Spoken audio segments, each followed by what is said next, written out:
लिखो magnetic field is denoted bye, लिखो भाई magnetic field is denoted bye, बोल किससे डिनोट करते हैं, बी से, ठीक है।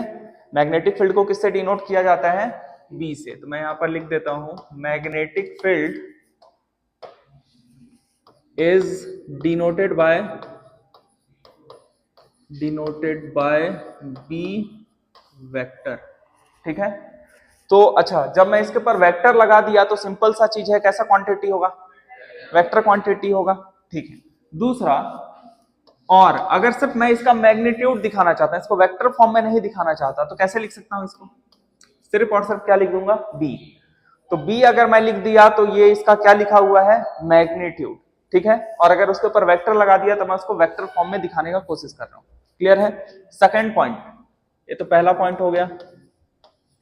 सेकंड पॉइंट लिखो magnetic field is vector quantity, लिखो भाई magnetic field is vector quantity.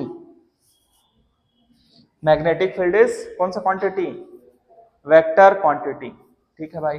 अगला, मैग्नेटिक फील्ड का एसआई यूनिट बोलो, टेस्ला, हाँ बिल्कुल सही है। दूसरा, मैग्नेटिक फील्ड इज कैसा क्वांटिटी है, वेक्टर क्वांटिटी। तो अगर ये वेक्टर क्वांटिटी है तो इसमें क्या एडिशन हम डायरेक्ट कर पाएंगे या वेक्टर लॉ लगाना पड़ेगा, वेक्टर लॉ ना, डायरेक्ट तुम इसको नहीं जोड़ सकते जैसे स्केलर को जोड़ते हो।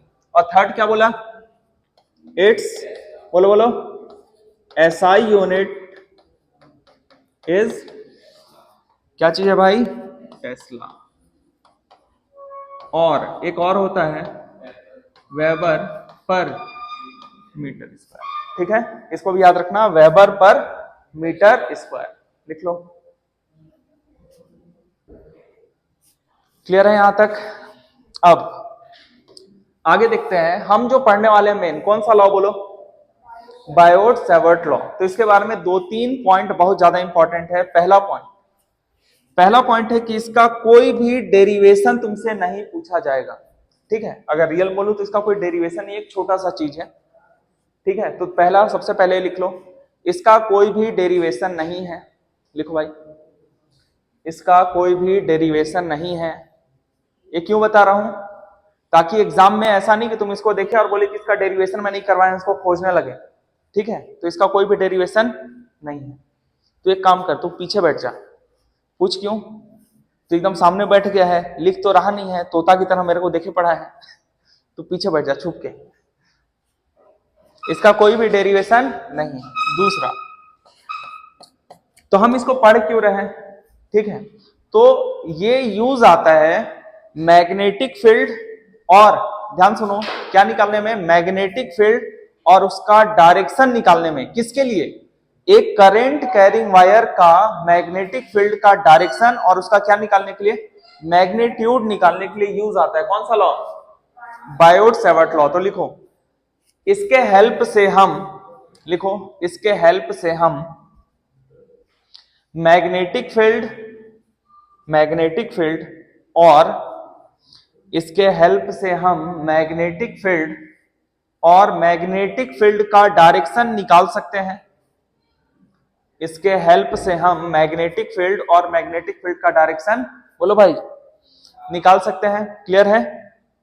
एक करंट कैरिंग वायर के लिए, लिखना, एक करंट कैरिंग वायर के लिए, क्लियर हुआ, लिख लिया ना सबने। अब मैं चेंज कर रहा हूं, पेज को हटा दूं, लिख लियो यहां तक, ठीक है। थर्ड पॉइंट लिखो Biot-Savart law is only valid for, लिखना बायोट-सैवर्ट लॉ, या ऐसे भी लिख सकते हो कि this law is only valid for, only, बोलो क्या चीज, valid for small current element, small current element. कहने का मतलब यह है कि अगर किसी वायर में करंट फ्लो होता है, ध्यान सुनो, किसी वायर में क्या फ्लो होता है, करंट फ्लो होता है, तो उसके हेल्प से चारों तरफ क्या बनता है, मैग्नेटिक फील्ड। लेकिन इस फॉर्मूले का यूज करके तुम कंप्लीट वायर का मैग्नेटिक फील्ड नहीं निकाल सकते। ये फॉर्मूला सिर्फ किसके लिए है, एक छोटे से वायर के लिए जिसका लेंथ क्या है, बहुत ही छोटा है। हाँ, अगर टोटल वायर का निकालना हो तो ये अलग बात है, हम किसी तरीके से उसको इंटीग्रेशन करके निकालेंगे, आगे हम देखेंगे। लेकिन अगर मैं इस फॉर्मूले का डायरेक्ट बात करूं जो अभी हम पढ़ने वाले हैं, तो ये सिर्फ किसके लिए वैलिड है, स्मॉल करेंट एलिमेंट के लिए, या फिर एक छोटे से वायर के लिए जिसमें करंट क्या हो रहा है, फ्लो हो रहा है। ठीक है, अब आते हैं कि है क्या चीज। देखो, मान लो कि एक वायर है, ठीक है, इस वायर में करंट फ्लो हो रहा है। कितना करंट भाई, आई। क्लियर है सबको, एक वायर है जिसमें करंट कितना फ्लो हो रहा है, आई। अब जब किसी वायर में करंट फ्लो होगा तो उसके चारों तरफ क्या बनता है, मैग्नेटिक फील्ड। सब तरफ उसके अगल बगल इधर उधर हर तरफ क्या बन रहा होगा, मैग्नेटिक। इन्हीं में से मान लो एक कोई मैं जनरल पॉइंट लेता हूं, सपोज यहां पर एक पॉइंट है। कौन सा पॉइंट है भाई, पॉइंट पी। क्या इस पॉइंट पर भी मैग्नेटिक फील्ड बना होगा, बना होगा ना। इस पॉइंट पी पर भी क्या बना होगा, मैग्नेटिक फील्ड। तो इस वायर में हमने क्या किया कि एक छोटा सा करंट एलिमेंट लिया। कितना छोटा, डीएल, दिख रहा है। अच्छा, जब मैं डीएल बोलता हूं तो बहुत छोटा सा है, तो फिर तुम बोलोगे कि यहां तो अच्छा खासा बड़ा दिख रहा है, 3-4 सेंटीमीटर, लेकिन रियल में कैसा है बोलो, बहुत छोटा सा। तो फिर इतना बड़ा क्यों दिखा रहा हूं, ताकि तेरे को दिखाई दे। समझ में आ रहा है, ये लेंथ क्या है, बहुत ही छोटा सा। अच्छा, ये जो डीएल है इसको क्या बोला जाता है, करेंट एलिमेंट। क्या बोलते हैं इसको, करेंट एलिमेंट। हाँ, अब करेंट एलिमेंट का जो डायरेक्शन है, डायरेक्शन किधर लेना होता है भाई, करेंट के डायरेक्शन में। समझ में आ रहा है, देख रहे हो ना, जो डीएल है तो इसमें जो एरो का साइन है मैं किधर लगाया हूं, करंट के डायरेक्शन में। अगर करंट इधर फ्लो होता अपोजिट, तो फिर डीएल किधर लिखता, नीचे। तो सेकंड पॉइंट ये भी लिख लो, कहीं पर नोट करके लिखो, डीएल का डायरेक्शन या करेंट एलिमेंट का डायरेक्शन करेंट के डायरेक्शन में लेना है। करेंट एलिमेंट का डायरेक्शन, करेंट एलिमेंट का डायरेक्शन किधर लेना है भाई, करंट के डायरेक्शन में लेना है। क्लियर हुआ सबको ना। चलो भाई, अब आगे देखते हैं, आ जाओ। रूल नंबर 2, अपने को मैग्नेटिक फील्ड कहां निकालना है, कौन सा पॉइंट पर, पॉइंट पी पर। तो हमने इस वायर में एक बहुत छोटा सा हिस्सा लिया, बहुत ही छोटा, जिसको हमने क्या बोला, करंट एलिमेंट कितना, डीएल।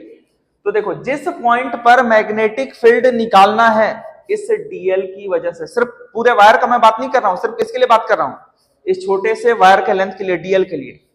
इस पॉइंट से तुम एक वेक्टर बनाओगे।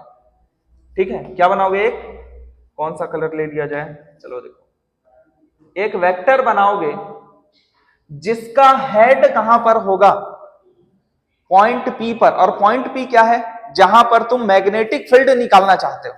ठीक है, तो इस एरो का हेड कहां पर होगा, पॉइंट पी पर, जहां हम मैग्नेटिक फील्ड निकालना चाहते हैं। और उसका टेल कहां पर होगा, उसका पूंछ कहां पे होगा, डीएल पर। ठीक है, इस वेक्टर को मैं नाम दे देता हूं, बोलो कौन सा वेक्टर, आर वेक्टर। ठीक है, तो हमें एक आर वेक्टर बनाना है जिसका हेड कहां पर होगा, पॉइंट पी पर, और उसका टेल कहां पर होगा, डीएल पे। इसको कहीं नोट करके लिख लो, लिखो, आर वेक्टर का हेड पॉइंट पी पर होगा। लिख भाई, आर वेक्टर का हेड पॉइंट पी पर होगा, और उसका टेल कहां होगा, बोल बोल, डीएल पर होगा। And what is DL, current element. Clear है, ठीक है। अब देख भाई, यहां पर तुमको कुछ बनता हुआ दिखाई देगा, एक छोटा सा एंगल, छोटा या कोई भी बोल सकते हो, एंगल बना। इस एंगल को हमने क्या बोल दिया, थीटा। ये एंगल किसके बीच का एंगल है, बोलो भाई। तो यहां पर जो एक थीटा है, रुको मैं इसको कहीं और लिखता हूं, ये जो थीटा है, थीटा बोलो, एंगल बिटवीन, एंगल की एंजल, एंगल ना, एंजल मत लिखना, बहुत लोग एंजल लिखते हैं, मैं एक दो लोग को देखा हूं। बोलो, एंगल बिटवीन, एंगल बिटवीन किसके किसके बीच का, बोलना भाई, डीएल वेक्टर एंड बोलो बोलो, आर वेक्टर। लिखो भाई, DL vector and R vector. इतना कर लिया। तो अब हम दो चीज निकालने वाले हैं। पहला, क्या मैग्नीट्यूड ऑफ मैग्नेटिक फील्ड, कि मैग्नेटिक फील्ड कितना होगा, और दूसरा कि उसका डायरेक्शन किधर होगा। समझ में आ रहा है? पहला क्या चीज, उसका मैग्नीट्यूड कितना होगा, और दूसरा उसका डायरेक्शन किधर होगा। ठीक है, तो देख भाई, पहला चीज मैं डायरेक्शन ही निकालना सिखाता हूं तुमको। डायरेक्शन तुम इसका निकालोगे मैग्नेटिक फील्ड का, किसके हेल्प से, डीएल क्रॉस आर। ठीक है, मैग्नेटिक फील्ड के डायरेक्शन के लिए फॉर, बोलो क्या चीज, बोलो भाई, डायरेक्शन ऑफ क्या चीज, मैग्नेटिक फील्ड, हमें क्या करना है, डीएल क्रॉस आर। चलो करो, डीएल किधर बोलो, है ना ऐसे डीएल, तो डीएल के डायरेक्शन में कौन सा हैंड, राइट हैंड। ठीक है, और मैं तुमको एक शॉर्टकट सिखाया था कि ये पाम है, ठीक है, इससे आशीर्वाद दे दो, किसको, आर वेक्टर को। तो देखो ये डीएल, आशीर्वाद दो उसको, उधर ऐसे जाएगा। थंब किधर है बोल, थंब के अंदर जा रहा है, कहां गया ये, कहां गया, चल देख भाई, ये रहा डीएल, और हम किधर गया बोलो, आशीर्वाद दे दे किसको, आर को दे दे। तू चाहे तो ऐसे फोल्ड भी कर सकता है, बात एक ही है। थंब किधर गया बोलो, तो इस पॉइंट पर, पॉइंट पी पर मैग्नेटिक फील्ड किधर होगा भाई, अंदर की तरफ होगा, जिसको कि मैं लिखूंगा डीबी वेक्टर। क्या लिखेंगे, अच्छा डी किसको डिनोट कर रहा है, छोटा सा मैग्नेटिक फील्ड। यहां पर लेंथ छोटा सा था जिसमें करंट फ्लो हो रहा था, तो उस छोटे से करंट जिसमें फ्लो हो रहा था लेंथ में, उसकी वजह से बनने वाला जो मैग्नेटिक फील्ड है वो भी क्या होगा, छोटा सा, जिसको किससे हमने डिनोट किया, डीबी वेक्टर। ठीक है, नोट करो इसको। अच्छा, क्रॉस का मतलब क्या है, इनवर्ड। ठीक है, अंदर की तरफ।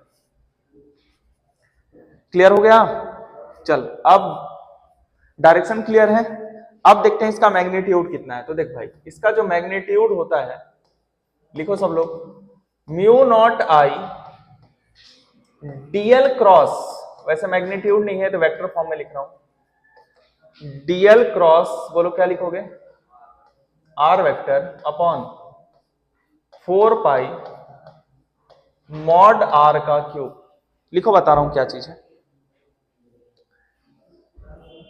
ये वेक्टर फॉर्म में लिखा है ना, अभी मैग्नीट्यूड नहीं लिखा हूं। ठीक है, अगर मैं इसका मैग्नीट्यूड लिख दूं, इधर देख, तो क्या मैग्नीट्यूड को इस तरीके से लिखा जाता है, तो याद करो, म्यू नॉट आई 4 पाई, इसको क्या लिखोगे, डीएल आर, और क्या चीज बोलो, याद है ना, अगर क्रॉस प्रोडक्ट को हटाएंगे, मतलब अगर वेक्टर को मैं यहां से हटाऊंगा और दोनों के बीच में क्या हो रहा था, क्रॉस प्रोडक्ट, तो यहां पर कौन आता है, sine theta upon mod R का क्यूब। अब तू बोलेगा कि यहां पर सर मॉड आर लगाए थे, यहां बस आर लिखे हैं, तो दोनों का मीनिंग क्या है, तुम या तो ये लिख लो या फिर सिंपल सा आर लिख लो, दोनों का मीनिंग क्या होता है, सेम होता है। तो बोल, क्या ये कट गया कितने बार में, तो बोलो भाई फाइनल आंसर। अच्छा, इसको ऐसे लिख दूं, काम चल जाएगा, डीवी, समझ गया ना, एरो नहीं लगाया हूं, वेक्टर नहीं लगाया हूं। बोलो, mu naught I upon 4 pi R square यहां पर होगा, और यहां पर क्या होगा, DL sine theta. And what is theta, what is theta, जल्दी बोल भाई, magnetic, sorry, angle between DL and R ना। क्लियर है, इसको नोट कर लो।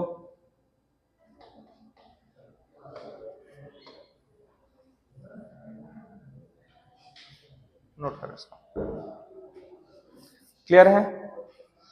अब न्यूमेरिकल के लिए तुम्हारा ये काम आएगा, इसको याद रखना कि म्यू नॉट अपॉन क्या चाहिए बोलो, 4 पाई कितना होता है, 10 टू द पावर -7। लिखो भाई, न्यूमेरिकल के लिए याद रखना है।